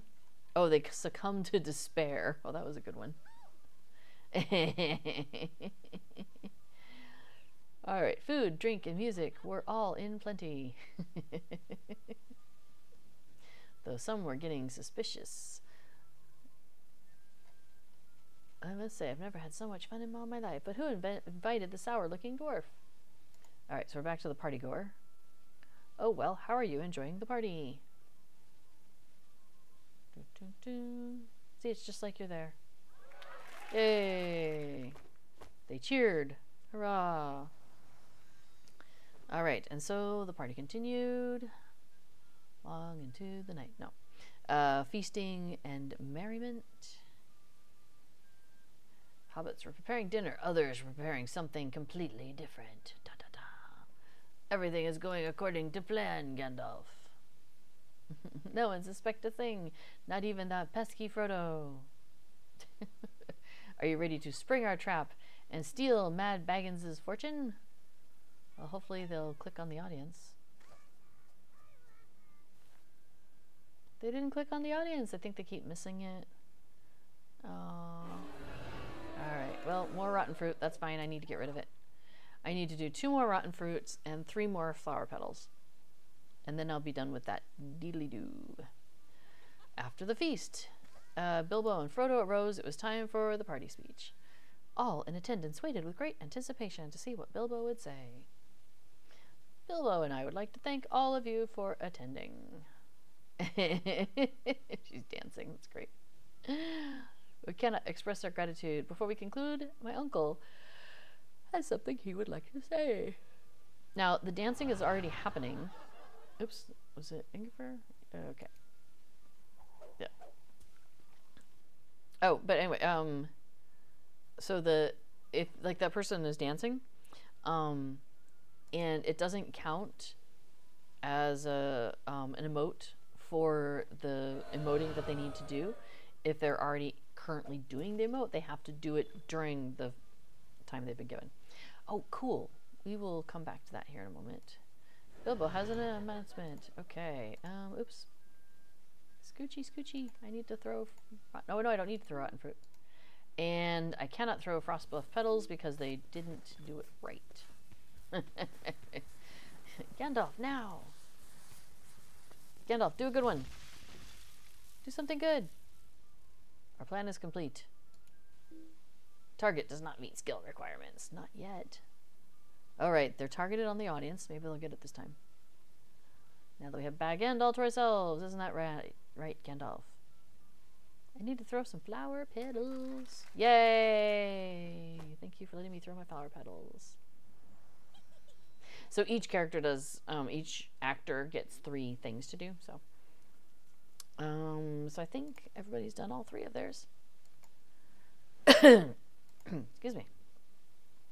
So there's a separate deed for each the flower petals and the rotten fruit. So that took care of... let's cheer for these folks. Good job, people. So that's the deed of Frostbluff Flower Petals Tier 1, Tier 2, and then I've got Frostbluff Rotten Fruit Tier 1, Tier 2, Tier 3. Oh, and they each get a cute little title. Oh wait, not all of them. Let's see. That one... Yeah, the Flower Petals Tier 2, you get the title Petal Pusher. For Rotten Fruit Tier 2, you get Fruit Hucker. Tier 3 on the Rotten Fruit... Oh, no new title. I got festival tokens, though. And I think it gave me some rotten fruit that I can use out in the world. So, yeah. So there we go. We've made progress. And then you have to wait till it says attended a performance, which it has done. So, oh, I got Vulture points for that. That's nice. So then you leave. Don't leave the theater until that shows up, though. So if you like run out right away, you won't get credit for having done it, which is kind of annoying. All right. Hello there. Kaboom. So I just need one more thing. So I think we'll do the how did I open those little windows about the players? It's called the hover over. So notice when I'm hovering over this Hobbit, her name pops up, and then like the GLOBE pops up. So if you hit H while you've got that, it brings out a tooltip that you can drag around. So I can do it on anybody. I can do it on anything I can click, basically. So the watcher, boom. And then like, say I'm like, I don't know, doing something, and I'm like, oh, where'd that watcher go? I can click on it and it shows me where they are. Now, if you hit escape, it goes away. So you got to be careful about that. But yeah, so anything you want to tooltip out, you can do that. So I think even my inventory, I was doing that earlier, yeah. So like I was hovering over this whatever, and then I just hit H and it gives me the tooltip that I can then drag around. Handy stuff. Oh right, so we're gonna go ahead and do an instance. So let's do under the instance finder, and if I collapse this, we've got like 5 different categories here. So epic battles, instance, non-scaling instance, seasonal, and skirmish. So I know you'll all be shocked, but we're gonna go to the seasonal one. And we'll go to Yule. And there's 2 options here. We have Boss from the Vaults, Storvagun, which the Boss from the Vaults is this idea of basically you just do the boss fight. That's it's probably something you've encountered through landscape previously. So for example, in spring it was Naruhel the Red Maid. So that's over in the Lonelands.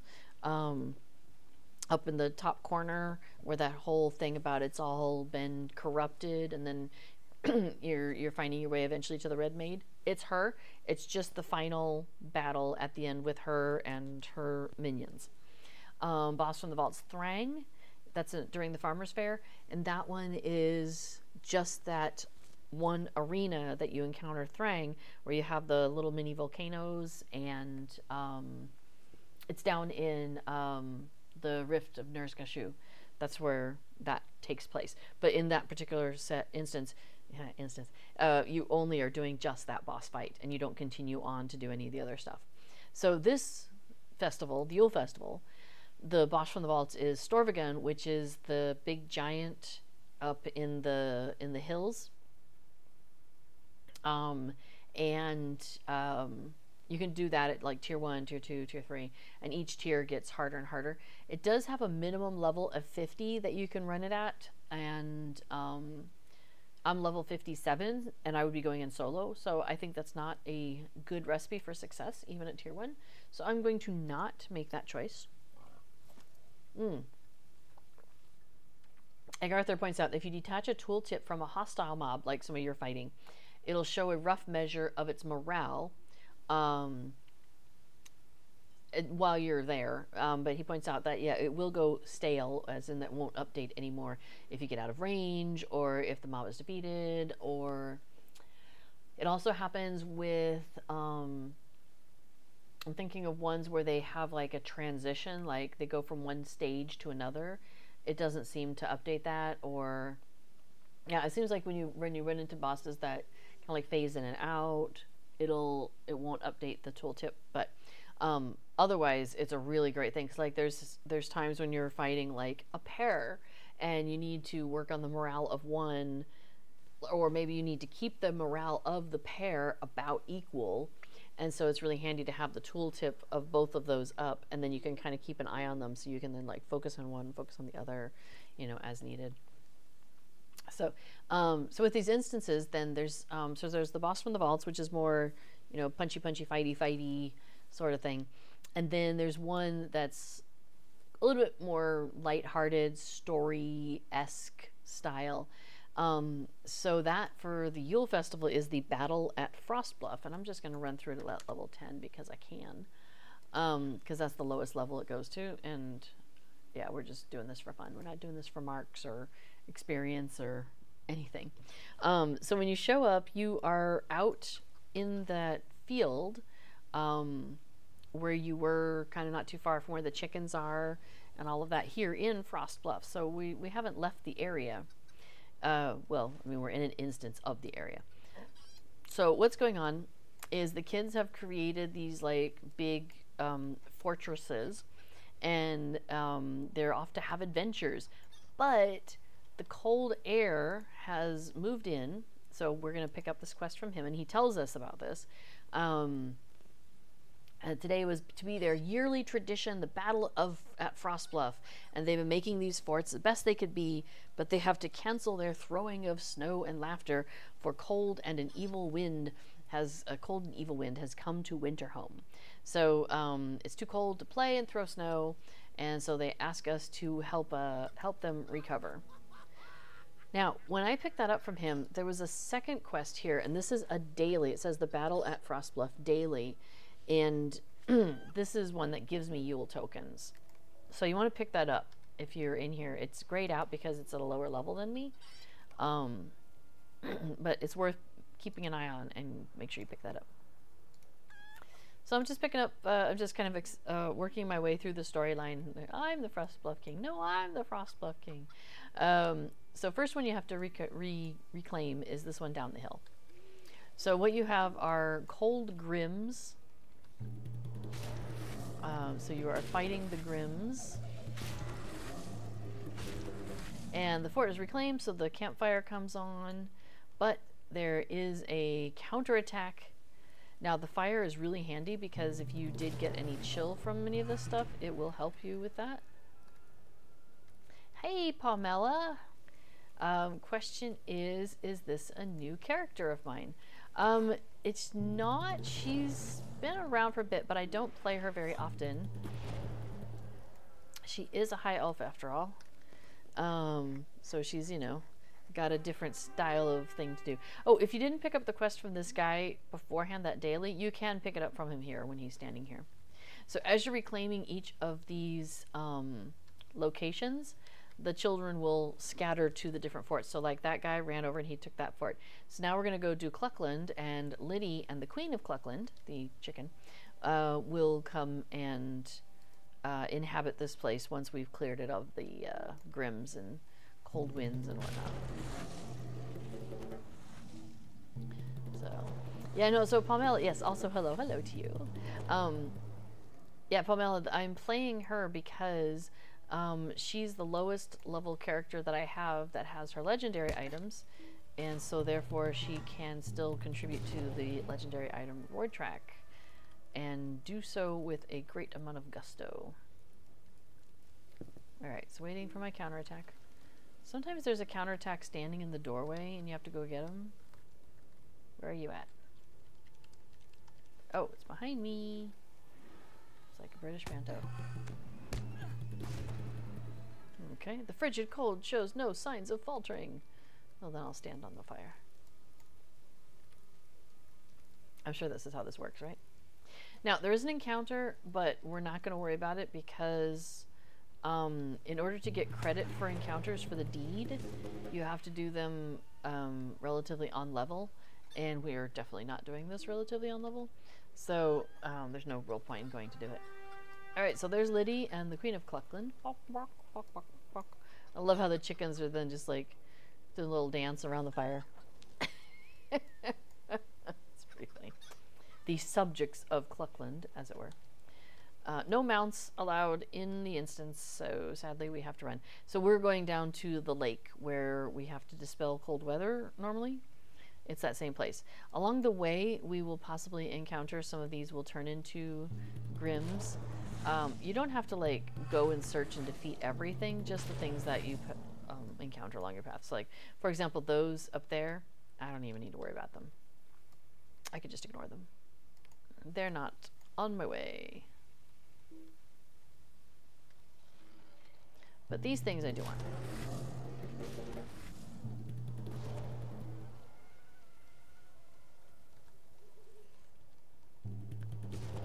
Then we've got our little dancing guy over there. It's hilarious. He's a little harder than the rest of them. My cold will haunt you forever. I think he looks really cool though. Oh, there's one back here I missed. So it's nice the little red dots do show up on the mini map. Oops, I went the wrong way.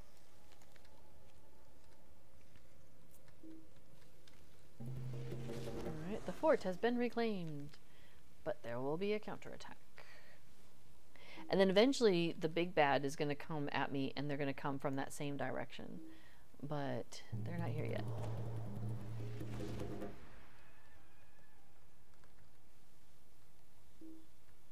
Still waiting.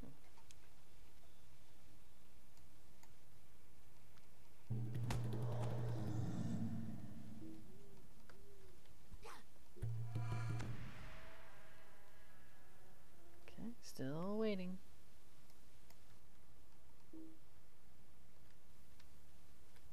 Still waiting. Again, another encounter. Not gonna even worry about it. Hello. Cool.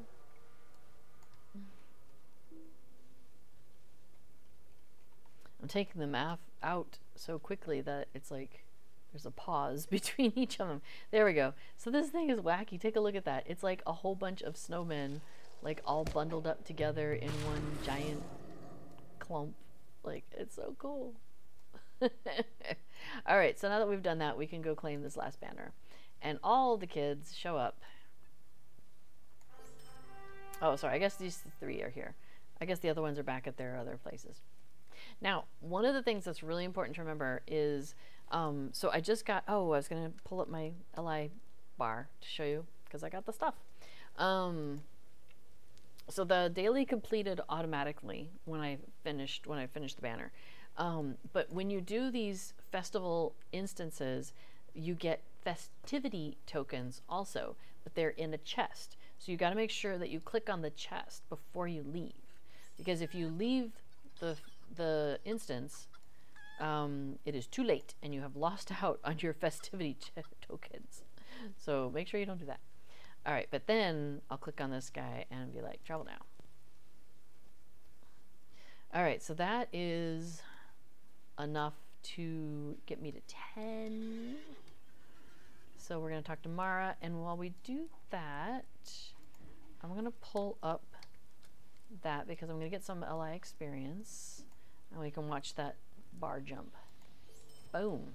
That's nice, isn't it? It's very satisfying. Okay. Oh, hello. We should wave. Cool. All right, so let's see. Okay, so we did the Midsummer Festival, and we did the Yule Festival. We did, oops, not that button, this button, Instance Finder. We did the only seasonal instance that we can do right now, which is the, because there's no seasonal instances for the Midsummer Festival, just for the Yule Festival. So we've gone ahead and done that.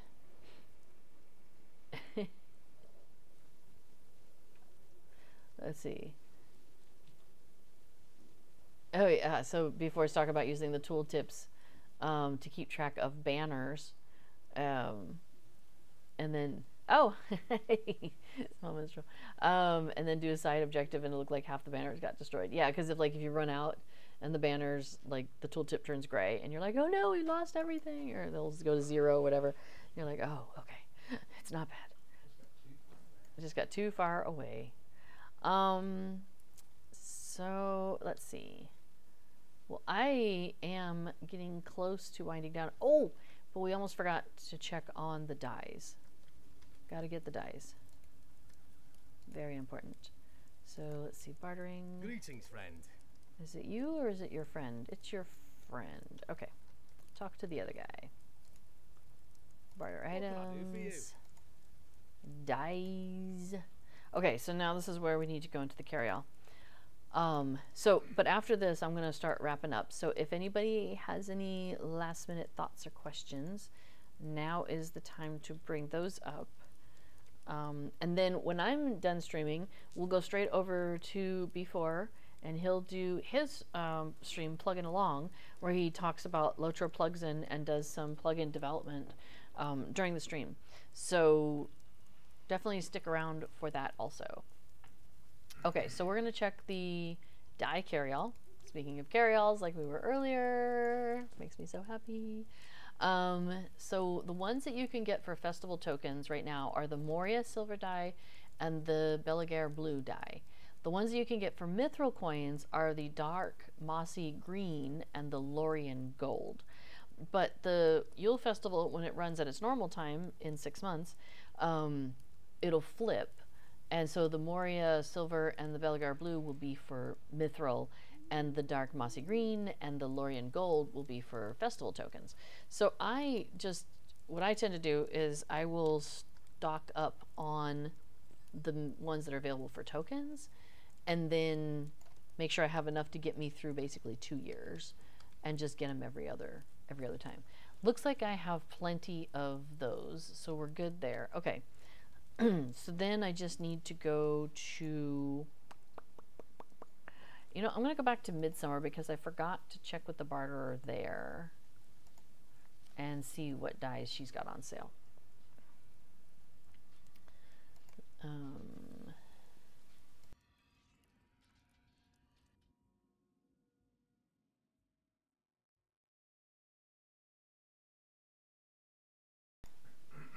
Okay, so we are back here. I'm gonna head back to the stables. Sorry, These little are hobbits. troublesome Didn't mean to run times through there. indeed. High stables, and then we dismount, and we run up the stairs. Zoomity zoom.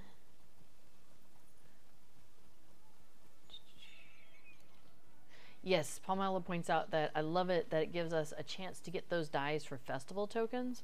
Yeah, I am also on board with that. I'm really glad that they do that, because then you can like spend the mithril and that makes them happy because that's possibly a money maker for them. But I appreciate that if I don't want to spend the mithril, I do have the option of waiting, and that makes me happier. So yeah, let's see, where are the dies in this one? New items, no. Midsummer garb, cosmetic pets, midsummer steeds, instruments, fireworks. Oh, is it under emotes? No. Fireworks? No. Is there a die section? Did I miss it? Yeah. It's no. I think it's in a weird place. Let's see.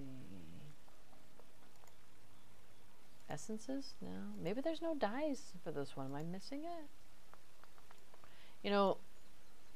Worst case, I can just go screen by screen. Maybe we'll just have to do that real quick.